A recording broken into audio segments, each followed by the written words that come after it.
Hello, boxing fans around the world. Thank you for joining me once again here on Talkin' Fight for another episode of Boxing News Today. And we're going to get right into it with a little bit of Vergil Ortiz. He's going to be facing Imantos Stanionis on July 8th. Just confirmed, Sean Jones says in BoxingNews24.com that unbeaten Vergil Ortiz Jr. will return to the ring on July 8th after a long-term bout with COVID to challenge WBA regular welterweight champion Imantos Stanionis. The two will meet at College Park Center in Arlington, Texas, in the US of A. And what about that's going to be? According to Mike Coppinger, the 25-year-old Ortiz, he's 19-0, 19 knockouts, has been battling COVID off and on since 2020, and it just keeps coming back on him again and again, sadly. Though Ortiz feels great now, it's difficult to know how much COVID took out of him. Some people are never the same after a vicious bout with COVID. In Ortiz's case, he's struggled with it for 3 years now. So we'll see about that and see what impact that has. The bout has already been postponed twice, and hopefully there won't be a third time. Both fighters have been inactive for the past year, and it's unclear how sharp they'll be. Stanionis, for his part, he's 14-0 with 9 knockouts, has his own physical problems, dealing with an emergency appendectomy last January. If not for that, Ortiz and Stanionis would have fought each other back on March 18th. So there you go, a bit of news out of Vergil Ortiz camp, and let's see if that fight happens or not. Now we're going to move along to Eddie Hearn, who has a couple of things to say about a couple of fighters. First thing he has to say is in regards to Canelo Alvarez. So, according to BoxingScene.com, Eddie Hearn realizes Canelo Alvarez can easily jump ship to a rival outfit if he cannot deliver on his star charges lofty requests. Alvarez, the undisputed 168-pound champ from Mexico, has technically operated as a free agent for the past several years, but is nonetheless most preferred to work with Hearn's matchroom.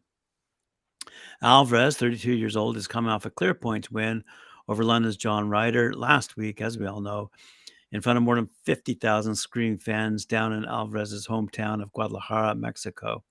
It was the 6th main event Alvarez had headlined under the Matchroom banner. Alvarez has repeatedly insisted his next goal is to fight light heavyweight titleist Dimitri Bivol in a rematch. Alvarez lost by unanimous decision to Bivol last May in what was Alvarez's second shot at a light heavyweight title. Hearn has penciled in Bivol Alvarez for September 16th in Las Vegas, by the way. But in a recent interview, Hearn made it clear that Alvarez will entertain other offers if his team cannot come to terms with Bivol or a similarly appealing fight. So recently, Bivol demanded that the rematch take place at 168 for Alvarez's belt rather than at 170 fight, where Bivol holds the WBA belt. Alvarez has demanded, for his part, precisely the inverse, saying a fight at 168 would draw. Anyway, Hearn said, we've got the fight in September that we're planning. If we can't deliver a Dimitri Bivol fight, we'll present him with other options. If we can't get him Dimitri Bivol, or if he doesn't like this other option, I'm sure he'll talk to other people. So we'll have to deliver what he wants. As always, it's not a case of Canelo, you're fighting this person. Him and Eddie Reynoso come to me and say, this is what we want you to do.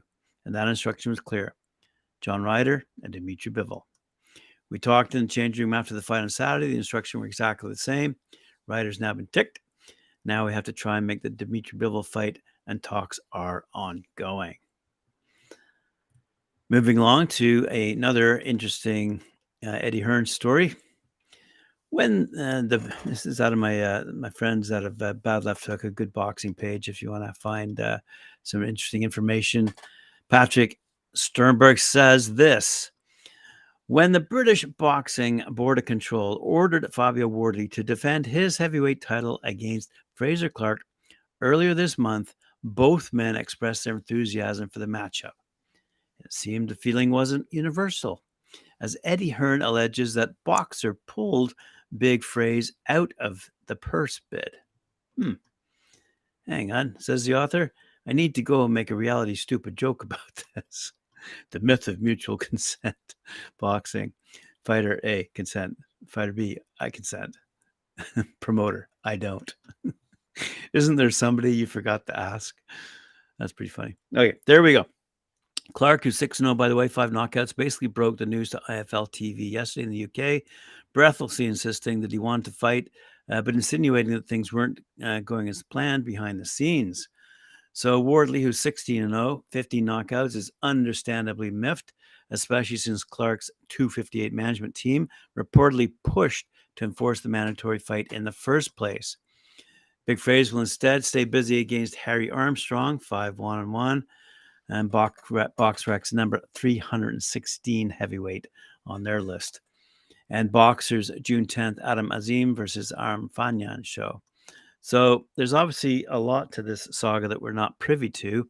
Boxer's Ben Shalom recently claimed that he offered Wardley his career highest payday for the Clarke fight, though Wardley alleged that he was offered less than he got for his last fight with Michael Coffey.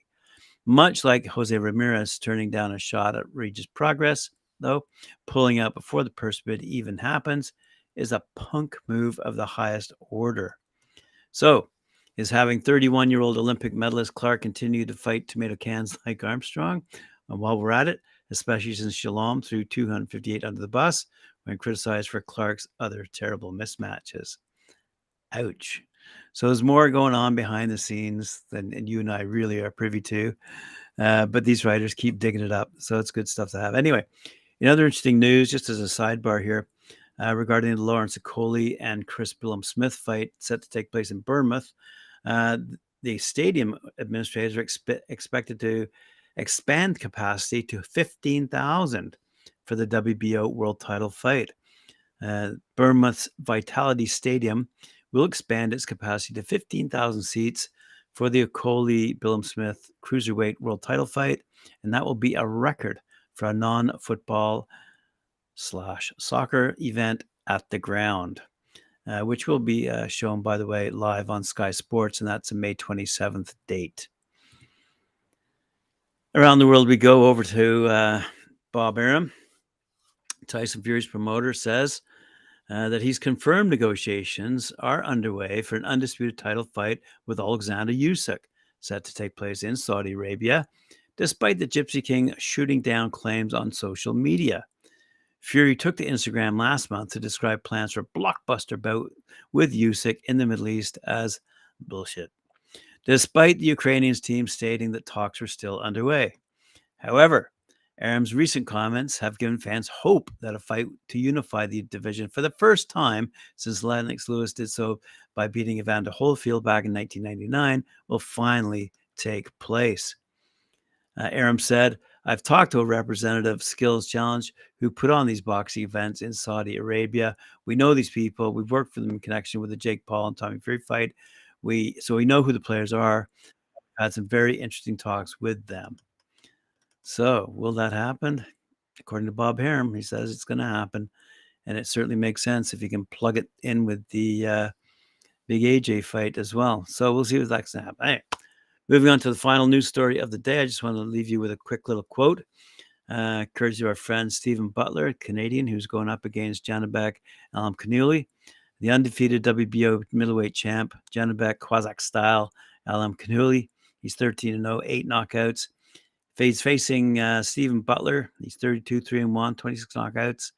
And they had their final press conference the other day for their championship bout. This thing would take place at Stockton Arena in Stockton, California. And Steven Butler had this to say: "I'm going to shock the world. He's making a big mistake by thinking he's already beaten me. He has a big fight in his hands Saturday. I'm going to hurt him. Mark my words." Other fights upcoming, by the way, include we're going to see Rolly Romero go toe-to-toe this Saturday, WBA super lightweight title. The following week, we're going to see Devin Haney go up against Lomachenko for the undisputed lightweight title. That's pretty good. Nagatani versus Angel Maloney for the WBO junior bantamweight title. Same night, Chantel Cameron going up against Katie Taylor, the undisputed female at 140 pounds. And a week after that, Luis Alberto Lopez is going up against Michael Conlon. So we've got, for my friends over in Nottingham, I see Mauricio Lara and Lee Wood for the WB featherweight title, May 27th. There we go. That's the same night that Lawrence Okolie, by the way, is fighting what I just mentioned, the Chris Billam-Smith fight, taking place down in Bournemouth for the WBO Cruiserweight title. So there you go. Bit of news, bit of updates, bit of rumor going on behind the scenes. All for your pleasure, benefit, entertainment. Hope you enjoyed it. Remember to like, share, subscribe, hit the notification bell. We'll see you later on at 4 p.m. when I join Mike Gore and Cedric Ben for their show Knuckle Up. And then 7 p.m., I think we're having the panel tonight, but I'll have to confirm that via fans, as it seems several guys are out of town covering matches. Anyway, thanks for joining me. We'll see you later on. Bye-bye.